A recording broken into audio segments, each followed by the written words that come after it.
Assalamualaikum warahmatullahi wabarakatuh. Pada kesempatan kali ini kami akan mempresentasikan tentang pengertian data mining guna memenuhi tugas dari Bu Maimunah pada mata kuliah Data Mining semester 4.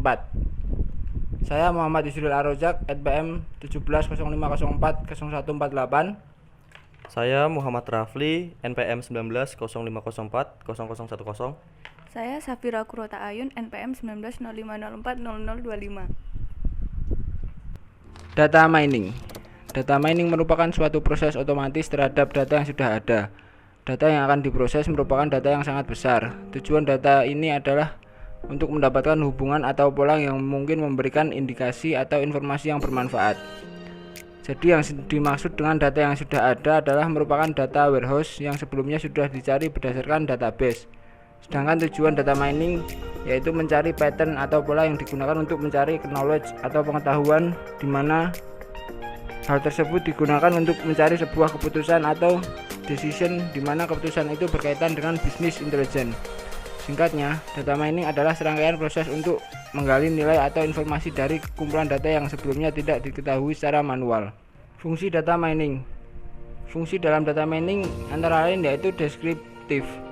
Fungsi deskriptif dalam data mining adalah sebuah fungsi untuk memahami lebih jauh tentang data yang diamati. Maksudnya adalah sebuah proses yang diharapkan bisa mengetahui perilaku dari sebuah data tersebut. Data itulah yang nantinya dapat digunakan untuk mengetahui karakteristik dari data yang dimaksud. Maka nantinya bisa menemukan pola tertentu yang tersembunyi dalam sebuah data. Dengan kata lain, jika pola yang berulang dan bernilai itulah karakteristik sebuah data bisa diketahui. Fungsi selanjutnya yaitu fungsi prediktif. Fungsi prediksi merupakan sebuah fungsi sebagaimana sebuah proses nantinya akan menemukan pola tertentu dari suatu data. Ketika kita mempunyai data yang sangat besar, setiap data akan mempunyai pola ataupun karakteristik yang berbeda-beda. Pola-pola tersebut dapat diketahui dari berbagai variabel yang ada pada data. Ketika sudah menemukan pola, maka pola yang didapat tersebut bisa digunakan untuk memprediksi variabel yang lain yang belum ditemukan nilai maupun jenisnya.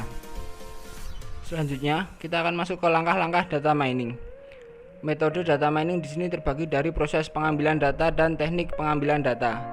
Dalam proses pengambilan data, terdapat beberapa tahap, yaitu data cleansing. Adalah sebuah proses membuang data yang tidak lengkap, mengandung banyak error dan tidak konsisten. Lalu ada data integration, adalah sebuah proses integrasi data di mana data yang berulang akan dikombinasikan sehingga tidak menimbulkan redundansi data.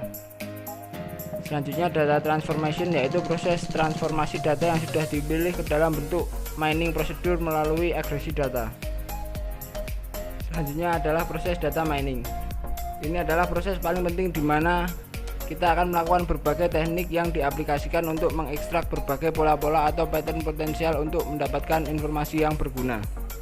Lalu ada pattern evolution, yaitu sebuah proses di mana pola-pola menarik yang sebelumnya sudah ditemukan dengan diidentifikasi berdasarkan measure yang telah diberikan.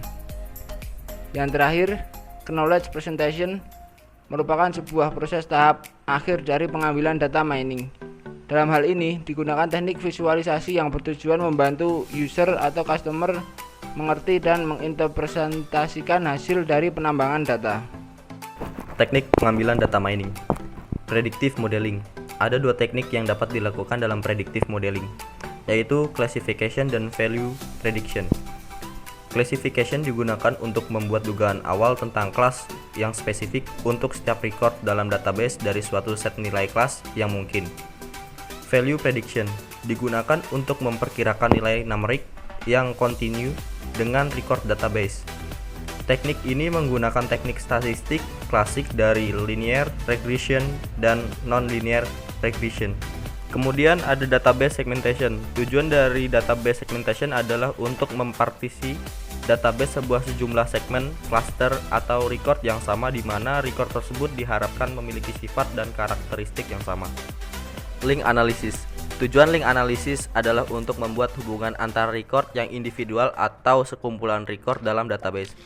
Aplikasi pada link analysis meliputi product affinity analysis, direct marketing, dan stock price movement. Ada juga deviation detection.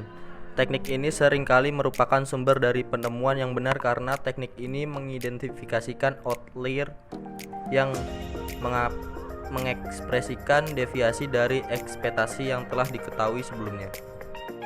Setelah itu, nearest neighbor merupakan teknik prediksi yang hampir sama dengan pengelompokan untuk memperkirakan apakah nilai prediksi ada dalam satu record, mencari kesamaan nilai prediktor di dalam basis data historis dan menggunakan nilai prediksi dari record yang terdekat untuk tidak membagi-bagikan record.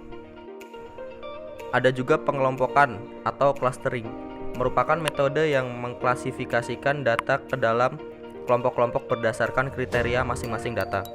Setelah itu, decision tree, pohon keputusan. Pohon keputusan merupakan model prediktif yang dapat digambarkan sebagai pohon, di mana setiap node di dalam struktur pohon tersebut mewakili sebuah pertanyaan yang digunakan untuk menggolongkan data. Yang terakhir ada metode data mining.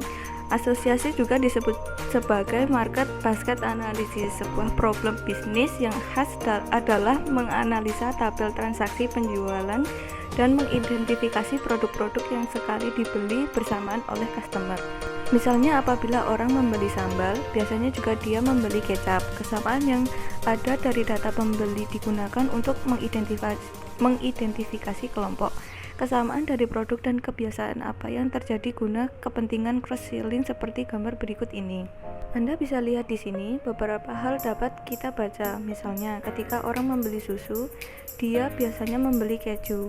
Ketika orang membeli Pepsi atau Cola, biasanya dia membeli jus. Di dalam istilah association, setiap item dipertimbangkan sebagai informasi. Kemudian regresi. Teknik regresi dilakukan dengan memprediksi nilai dari suatu variabel kontinu yang diberikan berdasarkan nilai dan variabel yang lain. Dengan mengasumsikan sebuah model ketergantungan linear atau non-linear, teknik ini banyak dipelajari dalam statistika bidang jaringan saraf tiruan atau neural network. Contohnya adalah memprediksi jumlah penjualan produk baru berdasarkan pada belanja promosi atau iklan. Lalu ada clustering. Clustering juga disebut sebagai segmentation. Metode ini digunakan untuk mengidentifikasi kelompok alami dari sebuah kasus yang didasarkan pada sebuah kelompok atribut. Mengelompokkan data memiliki kemiripan atribut. Selanjutnya, classification adalah tindakan untuk memberikan kelompok pada setiap keadaan. Setiap keadaan berisi sekelompok atribut, salah satunya adalah kelas atribut. Metode ini butuh untuk menemukan sebuah model yang dapat menjelaskan kelas atribut itu sebagai fungsi dari input atribut. Selanjutnya, fungsi prediksi merupakan salah satu fungsi data mining. Maksudnya yaitu dari proses nanti akan menemukan pola tertentu dari suatu data. Pola tersebut dapat diketahui dari variabel yang ada pada data. Pola yang didapat bisa digunakan untuk memprediksi variabel lain yang belum diketahui nilai ataupun jenisnya. Yang terakhir, ada teknik forecasting digunakan untuk menjawab pertanyaan-pertanyaan yang ada terjadi pada masa mendatang didasarkan pada sekumpulan data yang sudah ada. Sebagai inputnya, teknik forecasting akan mengambil sederet angka yang menunjukkan nilai yang berjalan seiring waktu, dan kemudian teknik forecasting ini akan menghubungkan nilai masa depan dengan menggunakan bermacam-macam teknik machine learning dan teknik statistik yang berhubungan dengan musim, tren, dan noise pada data. Cukup sekian presentasi dari kelompok kami. Jika ada kesalahan mohon dimaafkan. Wassalamualaikum warahmatullahi wabarakatuh.